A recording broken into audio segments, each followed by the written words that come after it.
네, 인격적인 하나님을 만납시다라는 제목으로 여러분과 함께 말씀을 나누기로 합니다. 오늘 설교를 아버지가 이렇게 준비하면서 왜 필요할까? 그런 생각을 해봤습니다. 나는 신앙인으로서 무엇을 위해서 살아가는지를 한번 생각해봤어요. 하나님을 만나고 난 다음에 나는 진짜로 하나님을 믿는 사람인가? 내 삶 속에서 하나님을 만난 다음에 나의 삶은 진정으로 바뀌었는가? 이런 부분들을 고민하게 되었습니다. 우리는 하나님의 자녀로서 세상을 만드신 그분의 온전하신 뜻을 신뢰하며 살아가는가? 왜 하나님의 뜻을 구하기보다는 눈앞의 문제 해결만 급급할까? 내 뜻대로만 살려다 보니 정작 삶을 책임지시는 주님의 손길을 놓치고 있지는 않는가? 이런 부분들을 생각해 보았습니다. 우리 가족과 이 설교를 듣는 우리 모든 성도들도 정말 내가 인격적으로 주님을 만났는가? 하나님을 만난 다음에 나의 삶은 변화되었고 하나님의 뜻 가운데 살아가고 있는가? 현실의 문제 속에서 부딪히며 고난과 역경 속에서 그것만 묵상하면서 살아가고 있지 않는가? 진짜로 주님과 인격적인 교제를 어떻게 시작해야 하는가? 나의 삶은 어떤 삶으로 하나님의 기쁨이 되어야 되는지를 여러분과 말씀을 통해서 나눠보기로 합니다. 그래서 인격적인 하나님을 만납시다 라는 제목인데요. 첫 번째는 어떻게 인격적으로 하나님을 만나야 하는가에 대한 부분들을 여러분들과 나누기를 원해요. 그래서 첫 번째를 통해서 여러분들과 삶 속에서 인격적인 하나님은 어떤 분이시고 또 우리가 인격적인 하나님을 어떻게 하면 만날 수 있는지를 첫 번째를 통해 여러분들과 함께 나누기로 합니다. 여러분, 하나님은 인격적인 걸 믿으십니까? 그렇다면 하나님이 인격적이라는 말은 어떤 의미일까요? 수민이 생각해 봤어요?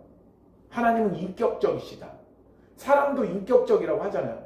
그럼 그 인격적이라는 의미는 무엇일까요? 하나님은 생각을 하신다는 거예요.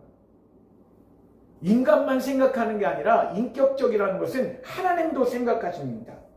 그리고 하나님도 느끼시고요. 하나님은 의지를 가지고 계십니다. 또한 사랑과 관계를 맺으신다는 분이 바로 인격적인 분이십니다. 그런데 동물은요, 인격적이지 않아요. 생각은 할 줄 몰라도 그가 의지를 가지고 행동하는 것은 아닙니다. 그가 감정을 가지고 행동하는 그런 것이 아닙니다.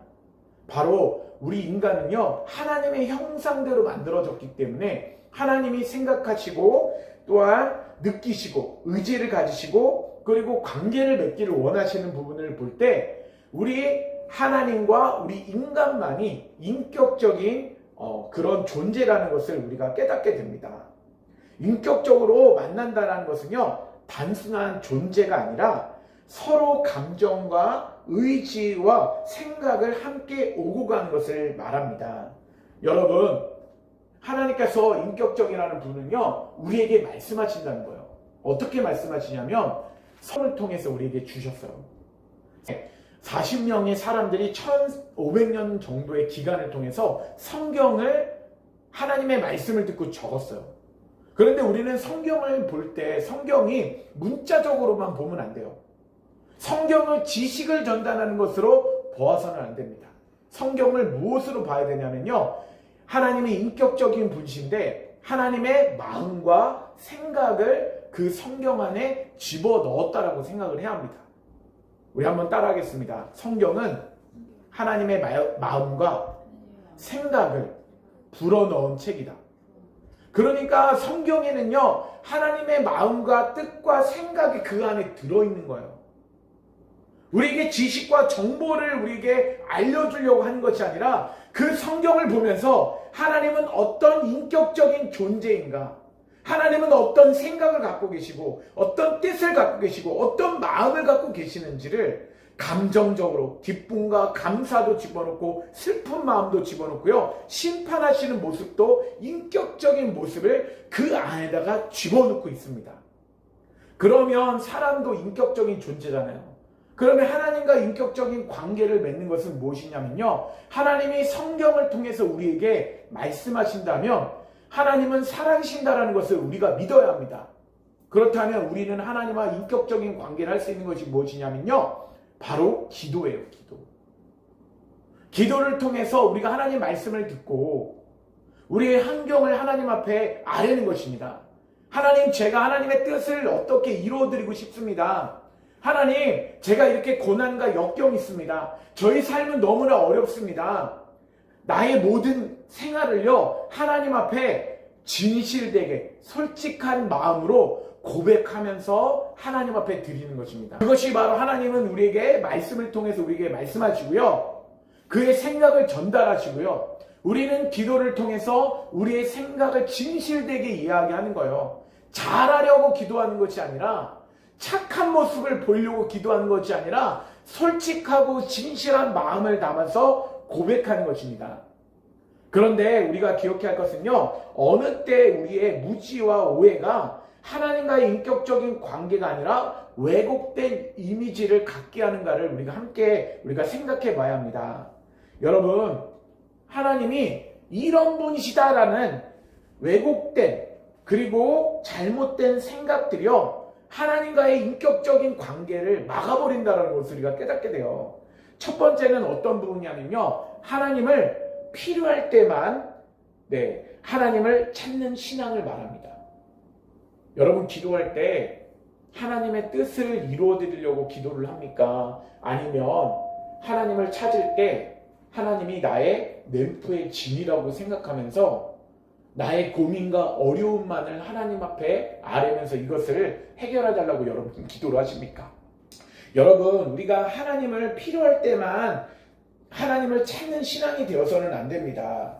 하나님을 마치 문제 해결의 도구처럼 생각하는 것이 하나님과의 인격적인 만남을 갖는데 굉장한 방해를 준다는 것을 깨달아야 합니다. 이런 관계는요, 결코 깊어질 수 없습니다. 인격적인 관계는요, 지속적인 교제 속에서 자라나기 때문입니다. 말씀과 기도를 통해서 하나님의 살아계심을 인정하면서 진실되게 하나님과 대화하고요, 하나님의 뜻을 알고 그것을 삶 속에서 삶으로 옮겨지는 것, 이것이 바로 바른 인격적인 교제인 줄 믿습니다. 그럼 두 번째는 하나님과의 바른 인격적인 관계를 갖지 못하도록 하는 우리의 무지와 오해, 왜곡된 그런 하나님에 대한 이미지는 무엇이냐면요, 하나님을 두렵고 멀기만 한 존재로 오해하는 경우입니다. 하나님을 무조건 복종만 요구하시는 그런 분으로 하나님을 오해하는 사람들이 많아요. 자신이 무엇인가 잘못하면 하나님은 그것만 책망하고 나의 잘못된 부분만 찾아다니시는 분이 바로 하나님이시다 라고 하는 오해, 곡해, 이런 부분들이 하나님과 인격적인 관계를 갖지 못하도록 만듭니다. 또한 세 번째는요, 하나님을 무관심한 분으로 생각하는 경우입니다. 기도를 했는데 응답이 없다고 느낄 때 하나님이 나를 돌보지 않는다라고 생각하는 것입니다. 이런 오해는 하나님과의 관계를 점점 멀어지게 만들고요, 10년, 20년, 30년 이렇게 되어도 하나님과의 인격적인 관계를 갖지 못하고요, 매일마다 하나님은 두려운 존재, 나는 내 죄만 심판하시고 내 기도는 응답하지 않는 분이야, 그런 오해를 가지고서요, 신앙생활하는 사람들, 하나님과의 관계가 굉장히 거리가 먼 상태에서 그것을 유지하는 관계 속에서 살아가는 사람들이 많다는 것입니다. 그러면 오늘 성경 말씀을 통해서 어떻게 인격적으로 하나님을 만날 수 있을지에 대한 부분을 우리가 말씀을 통해서 나눠보기로 합니다. 우리 마태복음 6장 7절 말씀 우리 먼저 읽는데요, 이것은 이방인들이 우상 앞에서 기도하는 것들, 기도할 때 이렇게 기도한다, 하나님과 인격적인 교제가 아니라 이방인들의 기도를 말합니다. 우리 함께 마태복음 6장 7절 말씀 읽어보도록 하겠습니다. 시작. 또 기도할 때 이방인과 같이 중언부언하지 말라. 그들은 말을 많이 하여야 들으시는 줄 생각하느니라. 이 중언부언은 무엇을 말하냐면요, 했던 말들을 계속 생각 없이 계속 똑같이 얘기하는 거예요. 그러니까 이방인들은 기도할 때 어떻게 기도하냐면요, 똑같은 기도를 맨날 똑같이 의미 없이 생각 없이 계속 말하는 거예요. 왜 그러냐면 우상이 없던 존재이기 때문에 그렇습니까? 우상은요, 돌이나 예전에 나무나 흙 같은 것들, 그리고 금속의 형상으로 우상들이 만들어졌습니다. 그런데 우상한테는요, 매일 같은 말을 되풀이하는 거예요. 왜냐하면 우상은 눈이 있어도 보지 못하기 때문입니다. 귀가 있어도 듣지 못하고요. 입이 있어도 말하지 않습니다. 우상은 응답을 할 수가 있어요, 없어요? 철이나 나무나 돌 같은 것은요, 절대 그곳에 대고 얘기한다라고 응답하지 않습니다. 우상은 응답할 수 없기에 기도하는 자는 스스로 체면을 걸어요. 자기 안에 확신이 생길 때까지 우상이 들어줄 것이라고 믿으면서요, 반복합니다. 이것은 인격적인 교제가 아니에요. 우상 앞에 반복적으로 얘기하면서 세뇌당하면서 이렇게 계속 얘기하면서 들어줄 때까지 계속 이루어질 때까지 우상 앞에서 계속 말하는 것, 이것은 자기 체면이에요. 그러나 절대로 우상은 들어주는 것이 아니라 인격적인 교제를 할 수 없다는 것을 오늘 마태복음 6장 7절 말씀을 통해서 이야기합니다. 그런데 마태복음 6장 8절에는요, 우리가 구할 때 인격적인 하나님은 우리의 기도를 들으신다. 그 부분을 우리에게 말씀하시는데요. 우리 마태복음 6장 8절 말씀 같이 한번 읽어보도록 하겠습니다. 읽겠습니다. 시작. 그러므로 그들을 본받지 말라. 구하기 전에 너희에게 있어야 할 것을 너희 아버지께서 아시느니라. 여러분, 주님은요, 오늘 말씀해 보니까 우리가 구하기 전에 우리에게 필요한 것을 다 알고 계신다라고 말씀합니다. 우리 아내, 우리 아들, 우리 수민이, 하나님은요, 여러분이 기도하기 전에 필요한 모든 것을 아실까요, 모를까요? 여러분들이 필요한 것을 다 알고 계신다는 거예요.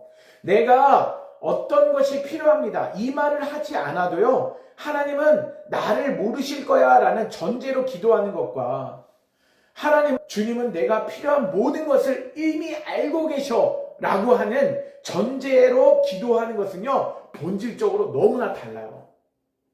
하나님은 내가 필요한 것을 모른다고 생각하면요, 맨날 새벽 예배 나가고 기도할 때마다 똑같은 제목으로 기도하면서, 하나님, 저는 이게 필요해요. 저는 고난 속에서 지금 이것이 필요합니다. 저희 환경을 바꿔주세요 라고 계속 반복된 기도를 하나님 앞에 아뢰는 겁니다. 그런데 오늘 6장 8절처럼 하나님은요, 우리가 구하기 전에 너희에게 있어야 할 것을 미리 아신다라는 것을 우리에게 안다면 우리는요, 기도가 바뀔 거예요. 하나님, 우리의 필요를 채워주세요가 아니라 우리의 기도가 어떻게 바뀌냐면 하나님께 영광을 돌리고 먼저 그의 나라와 그의 의를 구하는 삶으로 바뀌어지게 될 것입니다. 그것을 우리가 마태복음 6장 33절에 말하고 있는데요. 그러면 우리는 어떻게 기도해야 하는가? 우리 마태복음 6장 33절 한번 읽어보도록 하겠습니다. 읽겠습니다. 시작. 그런즉 너희는 먼저 그의 나라와 그의 의를 구하라. 그리하면 이 모든 것을 너희에게 더하시리라. 그러니까 하나님과 인격적인 교제를 하기 위해서는요, 우리의 삶은 하나님 앞에 필요한 것만 아뢰는 삶이 아니라 하나님이 우리에 있어야 할 모든 것들을, 필요한 것들을요, 다 아시는 분이기 때문에 우리가 기도하지 않아도 우리의 필요한 것을, 모든 것을 다 채워주신다. 그런 전제를 가지고 우리가 기도해야 할 줄 믿습니다. 그러면서 우리는요, 하나님 앞에 먼저 그의 나라와 그의 의를 구하는 삶을 살아야 돼요. 여러분, 우리가 먼저 그의 나라와 그의 의를 구하면요, 하나님께서 그 전에 우리의 삶에 필요한 것들을 채우시는데, 여러분들이 요새 삶을 통해서 고백하게 될 거예요. 이런 삶이 우리의 삶 속에서 하나님께서 우리의 필요를 채우시는가, 이런 고백을 하게 될 것입니다. 여러분, 우리 가정에 금요일마다 토요일마다 하루이긴 하지만 우리에게 필요한 음식을 하나님께서 우리를 통해서 제공하신다는 걸 여러분 경험하실 거예요. 하는 것들 일주일 동안에 우리가 먹고 우리가 즐길 수 있을 만큼의 정도의, 그리고 사람들에게 나눠줄 수 있을 만큼의 먹을 것들이 우리에게 채워진다는 것을 우리가 깨닫게 돼요.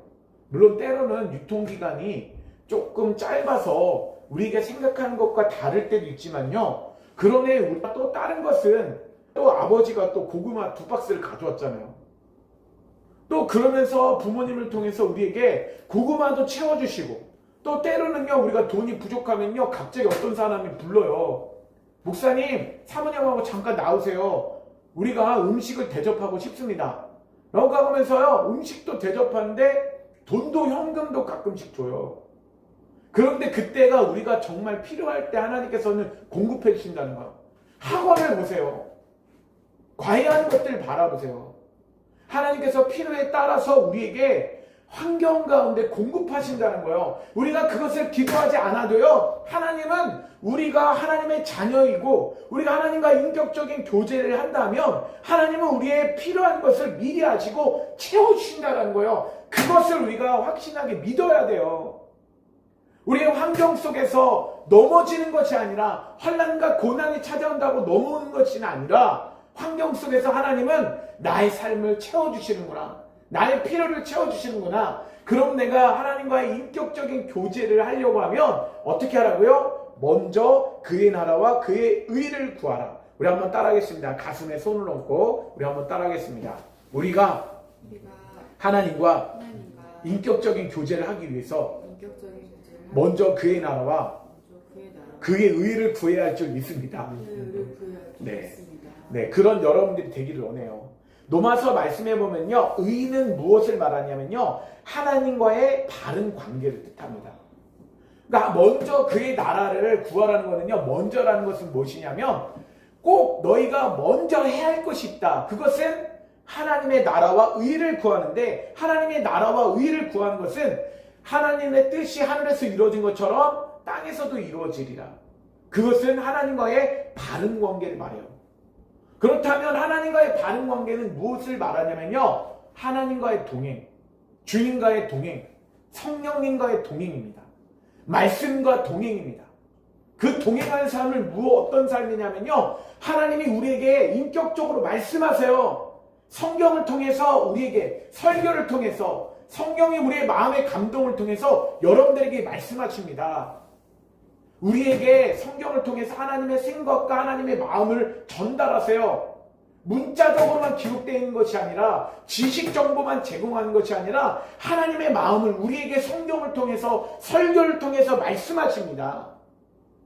그 말씀을 우리가 듣고서 우리가 하나님의 말씀대로 동행하며 살아가겠습니다.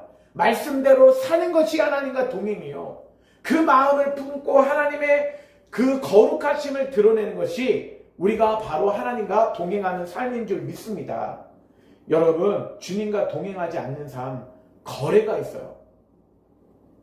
그 거래는 무엇일까요? 주님, 이것이 필요하니 먼저 해결해 주세요. 그러면 제가 주님과 동행하겠습니다 라고 말하는 것입니다. 이것은 믿음이 아니라 거래입니다. 조건이 충족되었을 때 행하는 것은 누구나 행할 수 있습니다.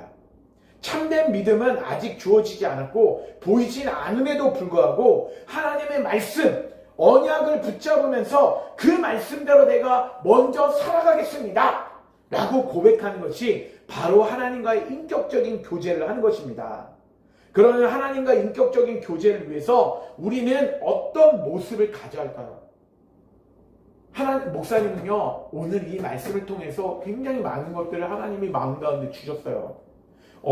나의 마음속에 인격적인 교제를 위해서 나는 어떤 모습과 태도를 가져야 할까? 그런 부분을 생각해 봤습니다. 우리 누가복음 22장 42절 말씀, 오늘의 핵심적인 말씀인 것 같아요. 예수님이 십자가 지기시기 전에 하나님 앞에 기도한 장면입니다. 우리 한번 읽어보도록 하겠습니다. 누가복음 22장 42절 같이 읽겠습니다. 시작. 이르시되 아버지여, 만일 아버지의 뜻이거든 이 잔을 내게서 옮기시옵소서. 그러나 내 원대로 마시고 아버지의 원대로 되기를 원하나이다 하시니.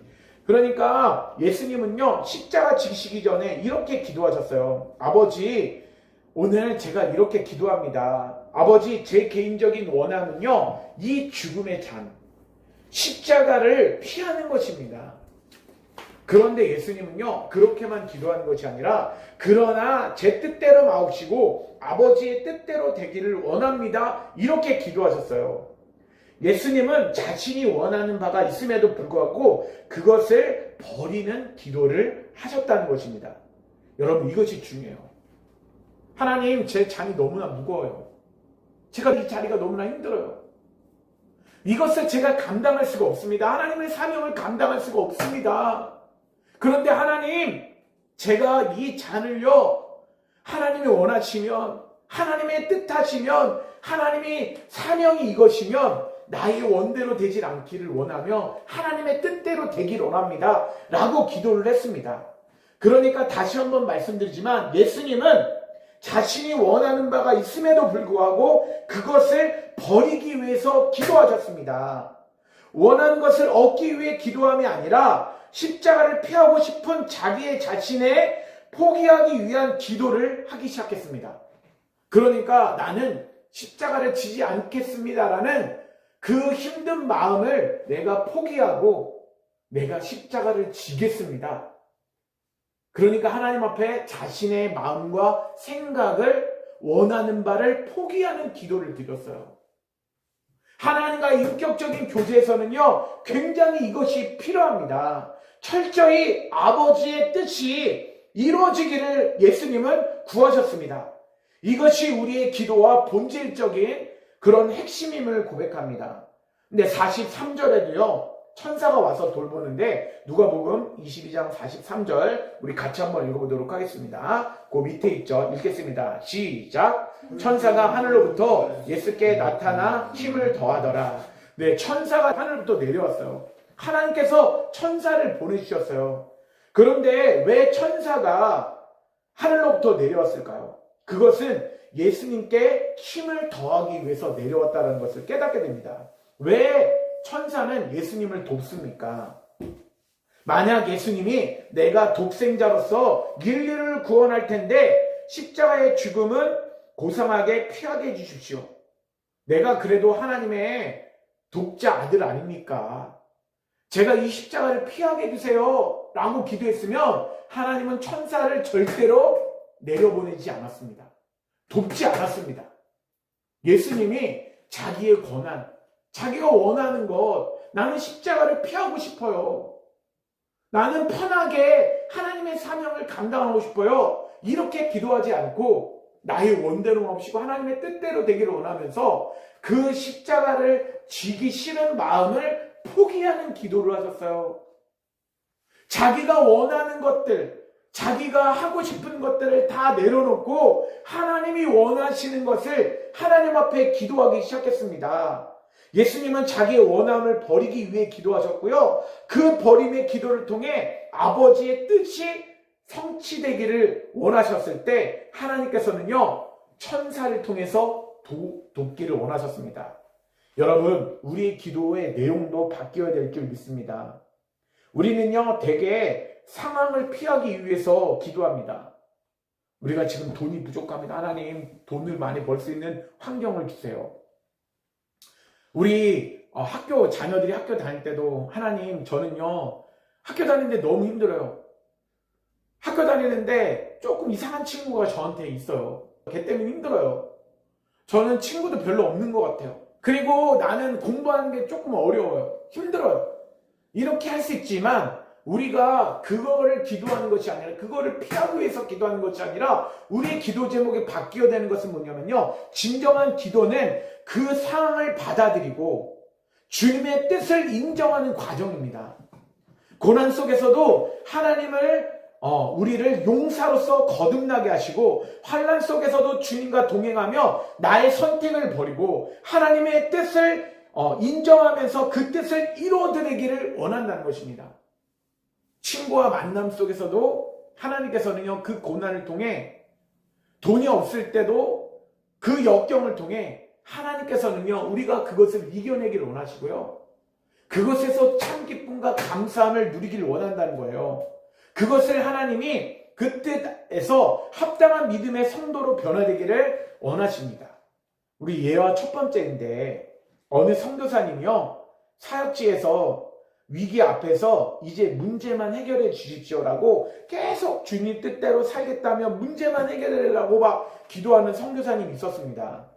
여러분, 내려놓음이라는 책이 있었는데, 그런데 자기의 것을 그 자르게 모든 생각들을 내놓고 그곳에 빈 곳을 만들고 그곳에 하나님의 생각과 뜻을 그곳에 집어넣는 거예요.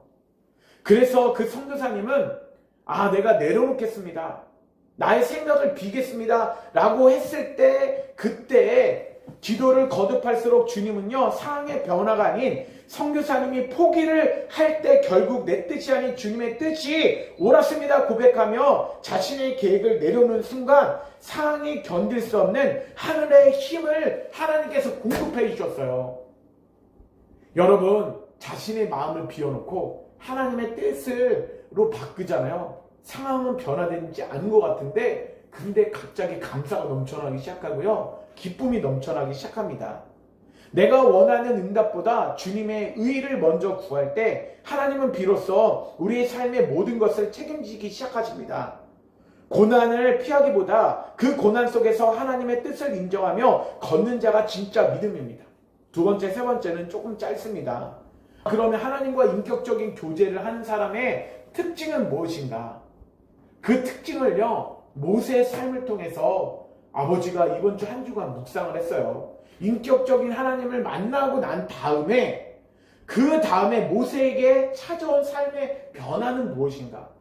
우리가 인격적인 교제를 할 때 하나님은 생각하시고 그리고 말씀하시고 행동하시고 의지를 가지시고 사람과 관계를 맺기를 원하시는 분, 그런 인격적인 분과 우리가 관계를 맺을 때, 그런 주님을 만날 때, 그런 하나님을 만났을 때 모세의 삶에 인격적으로 하나님을 만났을 때 변화가 찾아오기 시작했습니다. 그래서 두 번째는요, 인간과의 모든 만남은 하나님과의 만남 안에서만 참된 의미를 갖게 된다는 것을 깨닫게 됩니다. 모세의 인생은 인간적인 눈으로 보면요, 그의 인생은 무의미하게 끝나버릴 수 있었던 삶이었습니다. 그러나 그가 하나님을 인격적으로 만난 이후에 그의 인생은요, 전혀 새로운 의미를 갖게 되었고요. 결국 영원한 가치로 승화되기 시작했습니다. 여러분, 모세의 삶을 보십시오. 그는 태어나자마자 노예의 자식으로 태어났고요. 그리고 바로가 죽이려고 할 때 그는요, 나일강에 버려지게 되었습니다. 비극적인 삶으로 출발을 했습니다. 그러나 바로 그 사건 때문에 이집트의 공주의 아들이 되었고요. 왕궁에서 지도자로서 필요한 학문과 행정 능력을 40년 동안 배우게 되었습니다.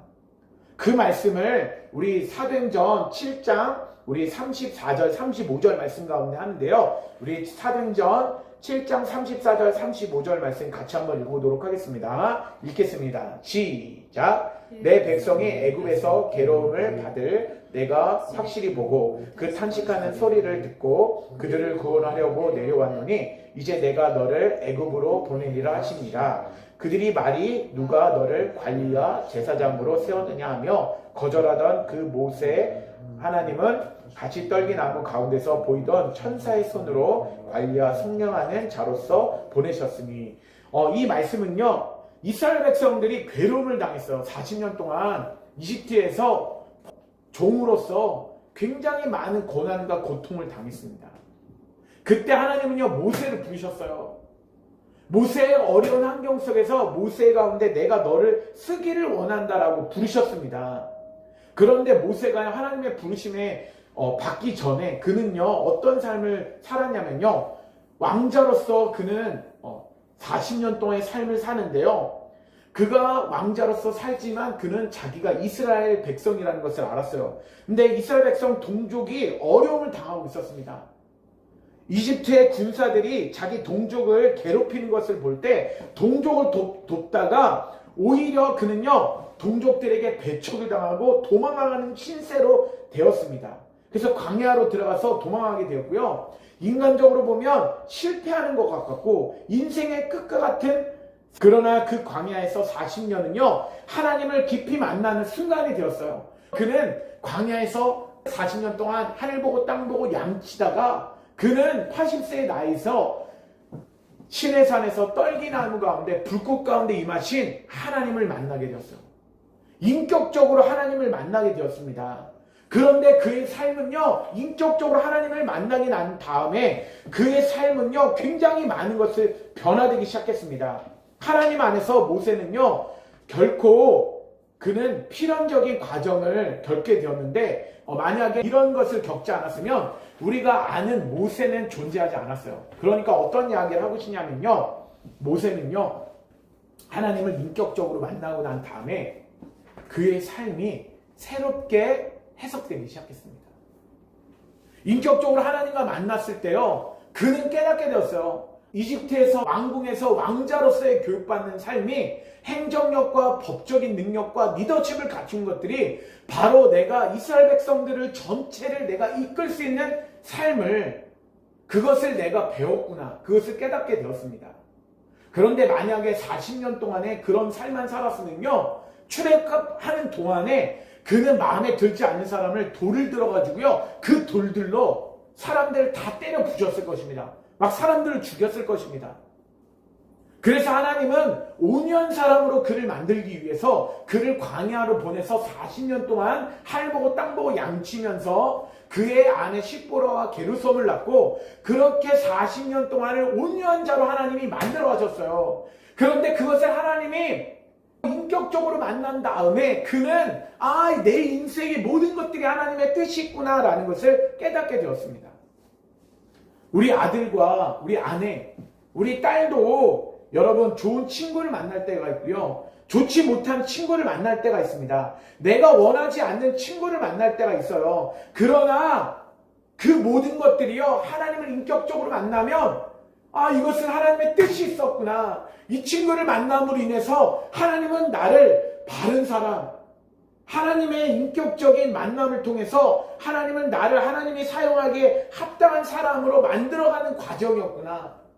내가 교실 안에 있을 때 쓸쓸한 것 같았지만 이런 외로움 속에서도 하나님은 나를 인격적인 만남을 통해서 이 교제를 통해 하나님과의 더 친밀한 교제를 원하시고 하나님과의 더 가까운 관계를 원하시고 이 외로움을 통해서 사람들의 외로움을 깨닫고 그들을 주님 앞으로 인도하는 그런 믿음을 나에게 가지기를 원하시는구나. 이것을 하나님이 모세를 통해서 알려주셨다는 것입니다. 결국 하나님은요, 하나님 안에서는 모든 만남이 결국 선으로 이루어진다는 것을 깨닫게 되었습니다.